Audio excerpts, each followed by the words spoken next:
कोई किसी भी जाति का लोग है, जूता जाते हैं, पहनता है, निकालता है, पहनाता है, निकालता है, पोछता है, उसमें ब्राह्मणवादी बसता नहीं है। हाँ, अभी दिखा दूंगा, सामने की बात है। मुर्गा, मछली, दारू, अंडा सब खाते हैं, तभी भी ब्राह्मण पत्तल में देगा, नहीं तो देता है थरिया, तो थरिया अपना रखा है निकाल कर उसी में देता है खाने के लिए, खाते हैं, फिर उसको धोकर कहते हैं कि वहाँ बारू से जो है कि इनको बना करके इनको पैदा कर रहे हैं। तो इनका जो जन्मदाता ये, और यहाँ पर आप देख सकते हैं महिला समाज से नेता से यहीं बनारस में गए, विश्वनाथ धाम जाने के बाद कोई नौका निकलने के बाद उसको दूर से धोया गया, मंदिर किया गया।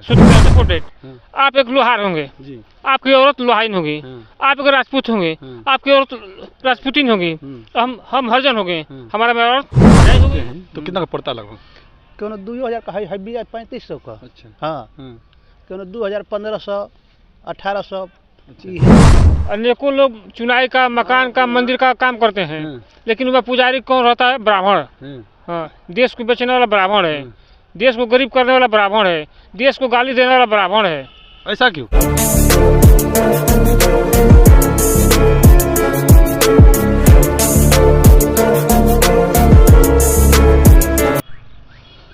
नमस्कार, मैं गिरिजा प्रसाद और आप देखना शुरू कर चुके हैं बदलते भारत। मेरी कोशिश रहती है कि बदलते भारत में हर रोज़ कहीं से न कहीं एक नई तस्वीर लेके आऊँ, जिसमें आज कुछ कलाकारों के बीच में लेकर आया हूँ। वो कलाकार जो मूर्ति की कला कर रहे हैं, उन्हीं के बीच में मैं मौजूद हूँ। यह जो है कि चौरसिया गांव है, चौरसिया जो चौक है वहाँ पे मौजूद हूँ। कुछ लोग अपना कलाकारी दिखा रहे हैं, मूर्ति कलाकारी के हिसाब से, उन्हीं पर हम लोग बात करेंगे। पहले कैमरा पर्सन से रिक्वेस्ट करूँगा थोड़ा सा ये घुमा कर दिखा दे कैसे कलाकारी कर रहे हैं। ये आप देख सकते हैं, ये सब दिखा दीजिए आप। थोड़ा देखिए, हम लोग का मकसद ये रहता है कि हर रोज़ कहीं से न कहीं एक नई तस्वीर लेके आए, जिसमें आज आप लोगों के बीच में इस तस्वीर को लेके आ रहे हैं। किस हिसाब से लेके आ रहा हूँ कि यह व्यक्ति पर देखिए कितना जिसे कि बहुत पारा गिर चुका है, ठंड इतना लग रहा है, फिर भी उस ठंड के मौसम में भी ये लोग अपना काम कर रहे हैं।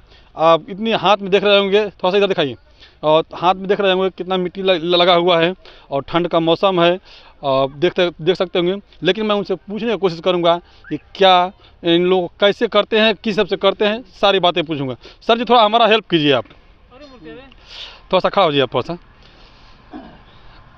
आपका नाम क्या है? श्री नारायण। श्री नारायण जी, थोड़ा सा इधर। श्री नारायण जी, ये बताइए कि जो मूर्ति बना रहे हैं, तो मूर्ति बनाने में क्या क्या उपयोग करते हैं? सुतरी, पुआल, पटेढ़ा, ये कुल पटरा लगा के रंग पेंट कुल के बनावे के बाद हमारा। अच्छा अच्छा। हाँ। और आप ये कौन है आपका? ये औरत है हमारा। अच्छा, आपका परिवार है? हाँ। मतलब आप लोग इसी का काम ही करते हैं? मतलब मूर्ति कलाकारी का ही काम करते हैं? इसके अलावा और कोई काम? और क्यों ना बटे, ये कुल मूर्ति के बाद ये कटिया फिटिया खेती बादारी ये। अच्छा, तो आप जैसे कि मूर्ति बना रहे हैं, ये किसका मूर्ति है? ये मूर्ति हमारे ये बारे जमनी है, सरस्वती जी के। सरस्वती जी के जमनिया जाएगा यहाँ से? हाँ, यहाँ से जाएगा। यहाँ से। तो जैसे कि अभी मान लीजिए कोई पर्व चलने वाला है, क्या है? हाँ, है ऑर्डर पर मूर्ति बनौली बनी। ऑर्डर पे? हाँ। अब इनका मतलब पूजा का समय आ रहा है क्या? हाँ, 14 फरवरी के। 14 फरवरी की? हाँ। अच्छा, मान लीजिए 14 फरवरी को इनका जब खत्म हो जाएगा, तो फिर आप लोग क्या करेंगे? संत शिरोमणि का बनेगा, रविदास पूजा बनावे के। रविदास पूजा का? हाँ। मतलब आप कॉन्टेक्ट लेते हैं क्या? सभी लोग ठेकेदारी लेते हैं आप? नहीं, हाँ। हम अपन स्वयं बनाते। आप स्वयं बनाते हैं? हाँ। आपका पूरा नाम क्या है? हमारा श्री नारायण ना हो। श्री नारायण जी। थोड़ा सा एक मिनट अभिमत करता हूँ, थोड़ा सा जो लेडीज़ है उनसे थोड़ा बात करता हूँ कि इनको कैसा दिलचस्पी इसमें लग रहा है। अच्छा बताइए, आप ये कलाकारी कर रही हैं, ये कब से आप लोग काम कर रही हैं? इधर थोड़ा देखिए। हाँ, कब से आप लोग काम कर रही हैं? 10 साल हो गया ना। 10 साल हो गया। तो क्या आप लोगों को इसमें कितना प्रॉफिट हो जाता है? अब हमारा समझ में नहीं किया होता। मतलब इसमें आप लोग मजदूरी निकल जाता कितना? है नहीं। हाँ। अच्छा, एक बताइए, आप लोगों ने देखिए जैसे कि एक आप लोग मूर्ति बेचते हैं तो कितना का पड़ता लगभग? क्यों 2000 का है 3500 का। अच्छा। हाँ। क्यों 2000, 1500, 1800 ये रेट में। अच्छा, 3500 पड़ जाएगा आपको। 3000 खर्चा। हाँ, 500 रुपये बचेगा बस। अच्छा, आपने इसके बाद बोला कि संत शिरोमणि रविदास का बनाने के लिए। हाँ। तो वो कहाँ बेचते हैं आप? यहीं पर। यहीं पे? यहाँ से सब जाते हैं? मतलब आप लोग का कंटिन्यू, मतलब कि इसका मान लीजिए संत शिरोमणि के बाद कोई और त्योहार आएगा तो उसके हिसाब से फिर बनाएंगे आप लोग? नहीं, अब हम नहीं बनेगा, बस ये हम दुर्गा जी, काली जी का? दुर्गा जी, काली जी बनेला, गणेश जी का? हाँ हाँ। बनता है? सब बनेला, बाकी हमें जरा बने मोहनिया बनेला। अच्छा, मोहनिया बनता है, आप बनाते हैं ना? अच्छा देखिए, मेरा मकसद इस बात का है कि देखिए हमारा देश जो है भारत है, जो जातीय प्रधान देश है। थोड़ा सा नजदीक जी, जातीय प्रधान देश है, यहाँ पे जातिवाद का बहुत बोलबाला है। अब देखिए, जाति देखकर शादी होती है, जाति देख के मतलब कि सर्टिफिकेट मिलता है, मतलब हर चीज़ देखकर जाति देख के होता है। और एक बात इसी कलाकारी के बेस पर मैं कह रहा हूँ कि जिस तरह से आपने कलाकारी किया, और ये चीज़ कलाकारी करने के बाद जब प्रतिमा स्थापित हो जाता है तो ये दलितों को छूने पर पाप लग जाता है। जब यही आप बना रहे हैं, आप किस कैटेगरी से है मुझे नहीं मालूम, लेकिन जब ये कहीं दलित भी बनाते हैं मूर्तियाँ, एससी कैटेगरी के लोग जो है, जैसे मान लीजिए आप ही बना रहे, चलिए अच्छी बात है, आपने मतलब दलित कैटेगरी से आप हैं, तो आप इस मूर्ति को बना लिए, मूर्ति को बनाने के बाद आप इस मूर्ति को बेच भी दिए, यानी इसका भगवान तो आप हो गए साक्षात, क्योंकि आप इसको तो उत्पन्न कर रहे हैं, आपने इसको पैदा किया, आपने इसको बना रहे हैं ना, एक कंकड़ पत्थर चुन चुन के, मिट्टी से चुन चुन करके आपने इसको बना रहे हैं। यदि ये मूर्ति स्थापित हो जाता है, वहाँ पर फिर आप जाते हैं प्रार्थना करने के लिए, तो वो मूर्ति को छूने पर फिर वो अपवित्र हो जाता है, ऐसा क्यों? ब्राह्मणवादी व्यवस्था है। कि सर? ब्राह्मणवादी व्यवस्था है, ब्राह्मणों का देन लेन है। अच्छा, इस जब अभी बना रहे हैं तो यहाँ पर छुआछूत नहीं हो रहा है? नहीं, अनेकों लोग चुनाई का, मकान का, मंदिर का काम करते हैं, लेकिन वह पुजारी कौन रहता है? ब्राह्मण। हाँ, देश को बेचने वाला ब्राह्मण है, देश को गरीब करने वाला ब्राह्मण है, देश को गाली देने वाला ब्राह्मण है। ऐसा क्यों? क्यों? हरिजन क्यों कहते हैं? वो गाली देता है, ब्राह्मण जो है गाली देता है। हरिजन आप क्या है बताइए? हम तो चमार हैं। चमार हैं आप? हाँ। तो हरिजन कहने पर क्या तकलीफ होता है? तकलीफ होता है। क्यों? आप क्या हो गए? आप ऐसे मान लीजिए, आप सब आई सपोर्टेड, आप एक लोहार होंगे जी, आपकी औरत लोहाइन होगी, आप एक राजपूत होंगे, आपकी औरत राजपूतिन होगी, हम हरिजन हो गए, हमारा में औरत हरजाई हो गई। जवाब दीजिए, मेरी ही औरत। अच्छा, तो आपके पूजनीय जो है, पूजनीय जो ब्राह्मण समाज से आते हैं, जो पूजनीय होते हैं, वो ऊपर से बनाकर भेजा है आपको ना? नहीं, सबको एक समान भेजा है, सबको एक समान भेजा है। अगर सबको एक अगर सबको एक समान भेजता है तो यहाँ पर आप जाति, कोई चमार होता है, कोई कोयरी होता है, अहिर होता है, बीन होता है, हमारे 6743 जाति हो जाती है। हाँ, तो ये ब्राह्मणों का देन है, ब्राह्मणों का देन है। ब्राह्मणों का सब कुछ रचा है ब्राह्मणों। सरस्वती जी के सामने आप बोल रहे हैं, सरस्वती जी का आप अपमान भी कर रहे हैं, क्योंकि ब्रह्मा जी की लड़की है। ब्रह्मा जी की लड़की, ब्रह्मा जी शादी किए हैं। ब्रह्मा जी शादी किए हैं? हाँ, लड़की से शादी किए हैं। थोड़ा सा इस ध्यान दीजिए, देखिए ये क्या शब्द कह रहे हैं कि ब्रह्मा जी की लड़की है सरस्वती जी, और ब्रह्मा जी इनसे शादी किए हैं। ये सत्य बात है? सत्य है। हमेशा देखिए, यूट्यूब पर देखिए, हर चैनल पर सुनिए।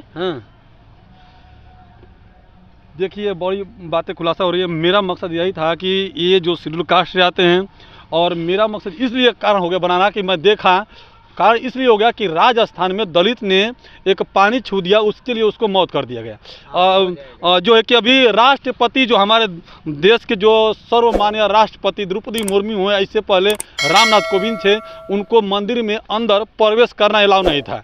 जो कि मंदिर में प्रवेश कर गए तो उनको जो है कि शुद्धिकरण हुआ। बिहार के जो पूर्व मुख्यमंत्री जीतन मांझी थे, उनको जो है कि मंदिर में घुस जाने के बाद, जो है कि निकलने के बाद उनको पूरा शुद्धिकरण किया जाता है। वही नहीं, वही बाबू जगजीवन थे। कौन कौन? बाबू जगजीवन राम नेता थे, यहीं बनारस में गए, विश्वनाथ धाम। जाने के बाद कोई नौका, निकलने के बाद उसको दूर से धोया गया, शुद्धिकरण किया गया, शुद्धिकरण किया गया। तो सोचिए, इसी वही कलाकार हैं कि देख सकते हैं, इस पर थोड़ी देर में इस प्रतिमा को बना रहे हैं, और फिर यही प्रतिमा यदि स्थापित हो जाता है कहीं मंदिर में, कहीं देवी स्थान पर, फिर उसके बाद जो है कि यही व्यक्ति हैं, उनको छू देने पर भी इनको जान से मार दिया जाता है। जाति सूचक शब्द का इस्तेमाल किया जाता है, फिर जाति मतलब कि जाति हिंसक पहुंचाया जाता है, इनके घर परिवार पर भी ऐसे तकलीफें पहुंचाई जाती हैं। बाकी आप लोग देख ही सकते होंगे कैसे कलाकार ये लोग कर रहे हैं। जो भगवान को सोचिए, मैं इस बात को कर रहा हूँ कि यही वो भगवान है, सरस्वती माँ हो, दुर्गा काली, जो भी शंकर गणेश जो भी हो, इनको पैदा करने वाले यही लोग हैं। और जब ये पैदा करते हैं तो इसका भगवान कौन हुआ, ये सोचिए कि जो ये भगवान को पैदा कर रहा है तो उसका भगवान कौन हुआ। अगर मेरे हिसाब से या किसी के हिसाब से, अगर कोई माँ बाप अपने औलाद को बच्चा पैदा करता है तो उसका माँ बाप होता है, तो इनके हिसाब से इनका जो है कि ये पुत्र हो गए, जिस हिसाब से इन्होंने कंकड़ पत्थर मिट्टी धूल बालू से जो है कि इनको बना करके इनको पैदा कर रहे हैं। तो इनका जो जन्मदाता ये, और यहाँ पर आप देख सकते हैं महिला समाज से है, ये हो गए। लेकिन इसी कारण से कहीं ना कहीं यही लोग करते हैं काम, फिर कहीं ना कहीं इन लोग के साथ भेदभाव, छुआछूत, अछूत की बीमारी लग जाती है, जिससे कि कहीं आप लोग टीवी अखबार में हर जगह देखने को मिलता होगा कि कहीं ना कहीं ये दलित कैटेगरी के लोगों को अपमान किया जाता है। ये तो मामूली है, एक मान लीजिए कलाकार हैं, इन्होंने बनाया, लेकिन हमारे देश के जो राष्ट्रपति होते हैं उनका भी अपमान किया जाता है केवल जाति के नाम पर, धर्म के नाम पर। और हमारे देश के जो मुख्यमंत्री हैं उनको भी इसके साथ अपमानित किया जाता है। बाकी आप लोग देखे होंगे हर रोज़ कहीं ना कहीं, मेरी कोशिश रहती है कि हर रोज़ कहीं ना कहीं एक तस्वीर दिखाऊं। कुछ थोड़ा सा और बात करते हैं। मैंने बात कहा, आपको कहीं तकलीफ तो नहीं लगा? नहीं, क्योंकि देखिए बात 70% जो है कि सत्य है। हाँ, क्योंकि कहीं ना कहीं इस बात को जब आपने इसका आविष्कार कर रहे हैं तो इसका जन्मदाता आप हो गए, हुए कि नहीं? हो गई, सही बात। अच्छा, फिर आप लोग जाते हैं, पूजा पाठ करते हैं कि नहीं करते हैं? हम नहीं तो अथू को बनाई, बाल बच्चा बना कुल छोटा तो हम देखिएगा, देखिए थोड़ा सा कि इनके जो है कि ये भी पूजा पाठ करते हैं, इनके बाल बच्चे भी करते होंगे। लेकिन जो ये लोग काम कर रहे हैं, सोचिए कि उसके बाद फिर इन्हीं के पास ये लोग भीख मांगने जाते हैं। भीख मैं इसलिए कह रहा हूँ कि जिस व्यक्ति ने इसको पूजा पाठ करके कपड़ा लत्ता सिंदूर टीका टापी जो भी कुल कर दिया, फिर ये मंदिर में प्रस्थापित हो गया, उसके बाद फिर वहीं पर जाते हैं, इसी मिट्टी से ये लोग अपने मनोकामना पूरा करने के लिए मांगते हैं। तो बताइए, अगर ये व्यक्ति इसको बना दिया तो क्या इनको ये बना सकता है? आप लोग जरूर कमेंट बॉक्स में बताइएगा, आप लोग को प्रतिक्रिया का इंतजार आता है। बाकी कुछ महिला उनसे भी एक बार रिक्वेस्ट करूँगा उनसे बात करें। थोड़ा सा एक शब्द और बताइए। मेरा कहना इसलिए है कि तमाम लोग देख रहे हैं इस बात को, जो हमारे दर्शक है वो भी देख रहे हैं। आप इसको एक हिसाब से पैदा कर रही हैं, तो इसका जन्मदाता कौन हुआ? हम हैं। बताइए, आप लोग फिर इनके पास जाती हैं पूजा पाठ करने के लिए, फिर आपको अपमानित किया जाता है, तो उस समय कैसा लगता है आपको? बहुत बुरा लगता है कि बुरा लगता है। बुरा लगता है ना? देखिए, ये 100% सत्य है कि कलाकारी किसी की बस की बात नहीं। वही मेहनत मजदूर जो कमेरा वर्ग के लोग हैं उन्हीं के बस में है ये कलाकारी भी करना। मैं साफ साफ कहता हूँ कि जो जातिवाद करता है वो ऐसा कलाकारी कर ही नहीं पाएगा, क्योंकि उसकी औकात ही नहीं है इस चीज़ के करने के लिए। ये व्यक्ति इतना मेहनत करता है, ठंडी में भी देख रहे होंगे, इतना मेहनत करके ये कलाकारी कर रहे हैं। कलाकारी करने के बाद भी इनके बच्चे के साथ भेदभाव, कहीं ना कहीं स्कूल से लेके नौकरी से लेके चपरासी, कहीं भी आप जाइए वहाँ भेदभाव, जातिवाद की खिलवाड़ किया जाता है। आप लोग देख भी रहे होंगे। बाबा आप बताइए, आप बुजुर्ग आदमी हैं जी, आप कभी देखे हैं छुआछूत भेदभाव ऐसे? बहुत जगह है। क्या? कहीं जाते हैं राजपूत ब्राह्मण के यहाँ हम काम करते हैं, खाने के देता है तो हम लोग के की तो पत्तल में देगा, नहीं तो देता है थरिया, तो थरिया अपना रखा है निकाल कर उसी में देता है खाने के लिए, खाते हैं, फिर उसको धोकर कहते हैं कि वहाँ पर रख दो। अच्छा, मतलब आपके साथ जो है कि खाना जो जिस थाली में खाते हैं वो दूसरी जगह अलग से रखा जाता है? अलग रखा जाता है। सोचिए भारत कैसा देश है कि यहाँ पर छुआछूत ऐसा होगा कि उनका जिसका घर पे जा रहा है काम करने के लिए उसके साथ भी ऐसा भेदभाव किया जाता है। ये बताइए, आप लोग पूजा पाठ करते हैं कहीं जा करके, जैसे कि अपना मुंडेश्वरी माई जा करके, या बहुत सारा तमाम धामें हैं, तो वहाँ पर जाते हैं तो आप लोगों को कैसा लगता है? वहाँ पर जाते हैं तब मान लेते कैसा लगता है, बहुत बहुत आदमी आते हैं, धाम अपन पूजा पाठ करते हैं, चले जाते हैं। वो भी तो पत्थर का जो मूर्ति होगा वो भी तो कोई कलाकारी किया होगा? हाँ, वो को किया है। हाँ जी। अच्छा, उसके छूने से आप लोगों को फिर अपवित्र कैसे हो जाते हैं? पवित्र अब तो भेव लगाया है ब्राह्मण चाहे राजपूत ब्राह्मण, ये लगाया है कि मान ले छूने पर गंदा हो गई। अभी नहीं गंदा हो रहा है? नहीं, ये गंदा कहाँ हो रही है। ये तो ब्राह्मण जो है मुर्गा, दारू, मीट, मछली, हाँ, सब कुछ खाता है। क्या बात कर रहे हैं? ऐसा मत, क्या अपमान कर रहे हैं? हमारे यहाँ अभी दिखा दूंगा, सामने की बात है। मुर्गा, मछली, दारू, अंडा सब खाते हैं, तभी भी ब्राह्मण है।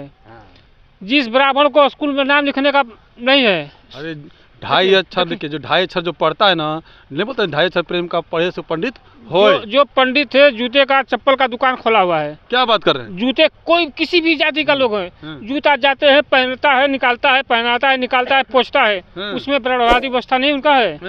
और सभी लोग को देखकर ब्राह्मणवादी व्यवस्था, ब्राह्मण है। हाँ, तुम लोग दलित हो तो अपमान नहीं था उस समय? उसमें नहीं अपमान होता है। ज्योतिबा फुले ने कहा था कि बाल काटना नाव का धर्म नहीं धंधा है। धोबी समाज के लिए कहा था कि धोबी समाज का कपड़ा धुलाई करना धर्म नहीं उसका धंधा है। तो जैसे कलाकारी कर रहे हैं, इनका धर्म नहीं है ये कलाकारी करना, इनका यह धंधा है, यह पेशा है, क्योंकि इनसे इनको 2 रुपये मिलता है। बहुत पूर्व चले जाएं तो एक महापुरुष थे संत शिरोमणि रविदास जी, जो कि चमड़े का धंधा करते थे, जिसके लिए सभी लोगों को अपमानित भी किया गया है। वह धंधा करते थे जूते का, पर्स का, बेल्ट का, जिनके पूरे भारत में सबसे पहले वैज्ञानिक नंबर 1 वही थे, जो उसके बाद ही कोई वैज्ञानिक हुआ जिन्हें संत शिरोमणि रविदास जी थे। उन्होंने आविष्कार किया था चमड़े का, और चमड़े का जो बेल्ट, जूता, पर्स, बहुत सारे तमाम सारे जो कि उन्होंने आविष्कार किया था।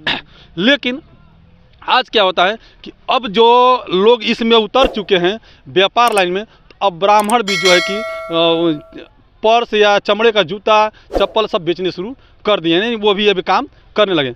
इसी बात से हम लोग अवगत रखते हैं कि जब ज्योतिबा फुले उस समय कह चुके थे, और आज जो है कि वो चीज़ देखने को मिल रहा है। लेकिन उस चीज़ का बात ये भी है कि आज भी जातिवाद देखने को मिल रहा है। बाकी आप लोग देखे होंगे किस तरह से बहुत जगह मैं आपको बताया भी कि कहाँ कहाँ ऐसे हो रहा है। बाकी आप लोग किस नज़र से इस तस्वीर को देख रहे हैं, आप लोग कमेंट करके बताइएगा।